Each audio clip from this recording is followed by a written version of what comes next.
Hello, welcome to Steve's Bargain Beer Reviews, but this time it's a little bit different. It's going to be called F1 Beers, Cheers and Tears. Something a little bit different. Don't worry, I'm still going to keep doing the bargain reviews. As of tomorrow they're going to start again. But something I'm going to do, just a little bit of fun with Formula 1. So I'm going to drink a beer, and today's choice of beer is Florida Vicer. I'm not going to review it, I'm just going to enjoy it rather than talking about it. Sometimes it's nice just to drink a beer rather than talk about it, you know what I mean? I don't know if people might have this idea that I just sit at home talking to myself about beers. You know, well, I do actually, but I do actually just like to drink it without, analysing it. Ooh, very nice. Well, there's a few times Thornbridge. So this week's Formula 1. What can we say about this week's Formula 1? So what I'm going to do, I'm going to give it a rough rating out of 10. I'll finish with that. I'll conclude with a rough race rating out of 10. I'm going to give 3 drivers or 3 teams. 3 cheers, whoever I think's done good this weekend or have achieved something really good or done something really impressive, they get 3 cheers. And then there's going to be 3 tears for 3 drivers that have underperformed or had accidents or maybe have had something unfortunate happen to them. I think you know where the unfortunate cards are going to be laid today. So we had the first Syrian Grand Prix, so we've had a back-to-back Austria.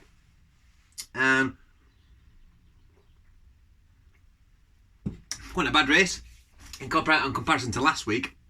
That's quite taught that. In comparison to last week, it was massive action. But what a race to start the new season last week. Really, really good, really entertaining. So a little bit about why I'm going into Formula 1 and why I want to talk about why I like Formula 1.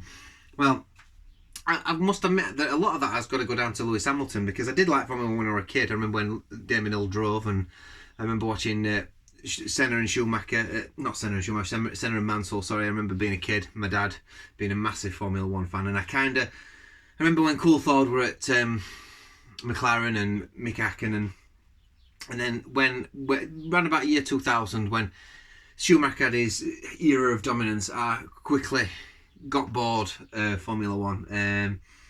Because it got repetitive. I think it were an era when sport got boring in general. Brazil won all the World Cups. Pete Sampras won all the Wimbledons. Schumacher won all the Grand Prix. Manu won all the UK titles. It was just a really boring time in sport, if I recall. For me anyway. Boxing wasn't particularly exciting then as well. So 2 sports I listened to or watched quite a lot. Boxing and Formula 1. And I think being quite busy. Not having a lot of time just to sit and watch sports anymore. I can bob in and out of them.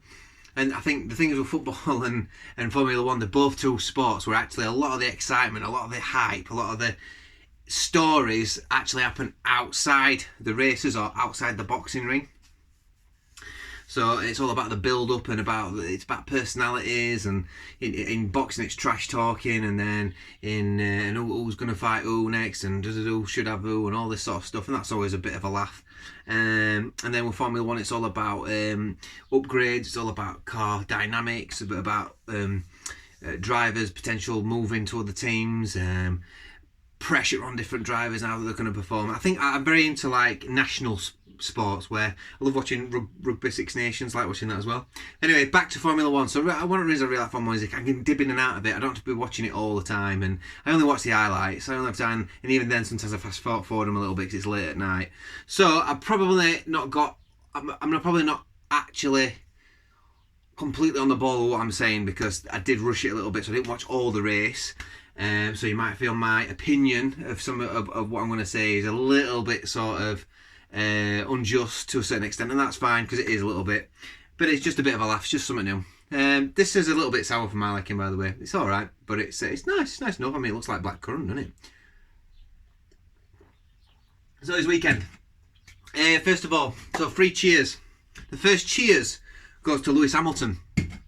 I am a bit of a Lewis Hamilton fanboy actually, but he's got personality traits that rub me up the wrong way a little bit. He has this sort of arrogance, this a bit mardiness about him that it ain't great. He loves talking when he's winning, but when he's losing, he's not that interested in talking to media. But then you could say that about most drivers, couldn't you? He wears his heart on his sleeve. You've got to give him that much, and he's bloody fast, and he's a talented driver. Arguably the most talented British driver ever, arguably. All right, arguably, because we've had an abundance of talented British drivers, going all the way back from Sterling Moss, But yeah, Lewis Hamilton, what unbelievable lap time. 1.5 seconds, I think it were, fast, or 1.2, something like that, in wet conditions. Yeah, Verstappen spun. I think if Verstappen, he would have still been at least half a second behind Hamilton, even if he'd have put that lap in. Unbelievable. He's so talented. When it's one lap pace, no one can touch Hamilton. For his performance in wet conditions alone, he deserves to get a cheers for that. And then the race yesterday, it was just on his own, weren't it? I mean, it did add a slight. It were a bit of a dampener, the race, in that respect, because nothing really happened at the front of the race. You know, everybody was kind of were what they were, and it was one of them. It's almost like it's settled down a bit now. Last week we had we had this gearbox thing with Mercedes, so it looked like they were being killed. You never know whether they're just talking rubbish though, Mercedes sometimes. But it looked like it might be a little bit exciting this weekend. It looked like at front maybe this gearbox thing will come into this weekend as well. But they'll probably just bluff in a bit, I think. They like to play the mind games, don't they? Mercedes, Toto Wolff and Co. So, anyway, absolutely untouchable on Saturday. Some good mentions though. I mean, Russell, fantastic, unbelievable qualifying. Who else had a really good qualifying? Latifi weren't bad, to be honest, didn't wet. He impressed me quite a lot. I think he's been alright, Latifi. I think he's decent enough, you know. Who else impressed me? Perez were good. Stroll weren't bad. Stroll were pretty good. Stroll's getting better at qualifying, and yeah, he's Daddy Stroll and all this sort of stuff, and yeah, he's bought his way into Formula One, but you know, so do a lot of drivers. You know, there's a lot of paid drivers out there. But yeah, anyway, yeah, it is what it is. I'm not a Stroll beater as such, if we want to call it that. But yeah, it's there's people that should be in that seat other than Stroll, shall we say? And we could say that about a few more drivers, we're going to come on to in a minute. So yeah, first cheers goes that. Second cheers, and you probably think I'm some sort of British patriot or something here, but it's going to go to Lando Norris. I mean, he actually made that race a little bit more exciting today. That last lap or two that he put in, Dice. I mean, he was on the edge. It looked like he was going to come off the track limits at one point. I think he was trying to go around straight. Him and Stroll had a good battle. He was holding his ground, Stroll, today. But yeah, really good battle going on there. Stroll probably had the faster car. I think he had the better tyres though, didn't he, Norris? I'm not going to lie, I did fast forward a little bit because that's where I thought, God, I've got to go to bed soon. And then yeah, it all sort of happened a little bit at the end, and it was dead exciting. So I would give I'd got to give the other one to Norris. I mean, he managed to finish fifth. Yeah, some of that were down to Perez's car. Probably down to a bit of fisticuffs between Ricciardo and Stroll, who were directly in front of Norris. But yeah, you've got to hand it to Norris. He was there at the right time to pick up the points. He's almost doing what Sainz did last season, and Sainz is having the bad luck this season, or not as good a luck. But they're still letting him race, I think, McLaren, which is good, and I think they should do, because Sainz is a brilliant. I've always rated Sainz, by the way, a bit of a Sainz fanboy, because I thought when he were up against Verstappen, I don't think there was that much in it. I mean, everyone used to, when it came to qualifying, they were less than a tenth of a second, I think, average, or something daft like that. Right, the next one goes to, and no one's said much about this dude this weekend, but it's going to go to Daniel Kvyat. I'm a bit of a Kvyat fanboy. I'm a fanboy of a lot of drivers, aren't I? But I like Daniel Kvyat, and I'm so glad he's had another chance in Formula One. He got unfairly treated by Red Bull, as so many drivers have done in their driver program. They've just dismissed it, like Sainz. Or did Sainz left though? Didn't he? I don't think he got kicked out. I can't remember now. But really good. Good drive. He got that point. He did better than Gasly this weekend, and Gasly looks like he's got the edge on Kvyat, which is an interesting pairing, that one. Both rejects a Red Bull in the same team, and it does look like we'll see how that one pans out, that battle. You would have thought Gasly's probably got the edge, but maybe not. We'll see how it unfolds this season. Great, well done Kvyat for that point. I thought he were really good. I thought he were a fast talent when he first came into Formula One. He came in before Max Verstappen, let's not forget. And he gave Ricciardo a bloody good run for his money in his first season. In fact, I think he scored more points than Ricciardo. And Ricciardo's regarded as one of the best drivers on the grid. So, there we go. Right. So, they're my three cheers. Hooray! So, my three tears. I can't remember who these are now. Oh, well, the first one is blindingly obvious. The first tears go to Ferrari. I mean, What a bad. They were miles off pace during qualifying with their upgrades. They were off. Two drivers ended up colliding. I can't remember what happened. I don't know if it was Leclerc to blame. I've got to watch the reruns actually. Something happened. I think he went over at rumble strips, didn't he? And his car kind of hit Vettel's. It was just like, yeah, Vettel may as well just pack his bags now. And he's actually grown on me, Vettel, as a driver. He used to when he were driving for Red Bull. I used to do my head in a bit. But since moving to Ferrari, I've appreciated him a bit more. It's almost like he's humbled a bit, I think. But last season he had a bad season. I'd like to see him come. I'd like to see him in Formula One still. I'd like to see him stay and do it, and I'd like to see him fight back. And because there were a season, for me, this is where it all went wrong for Vettel. Singapore 2017, because they were neck and neck him and Hamilton. And he made that ridiculous mistake where he just drove into, I think he drove into Verstappen, Raikkonen, and then Hamilton were like sixth, and he just sort of like drove around all wreckage and then won the race, and that were it. I think it was game over after that. There were no coming back. So yeah. Anyway, I digress. So yeah, Ferrari, bad. They get the first. Shed the first tier for Ferrari there, and then the second tier that I'm shedding this today is. Probably, I'm going to say Perez, actually. Now, Perez had a very good qualifying. He had a very good race.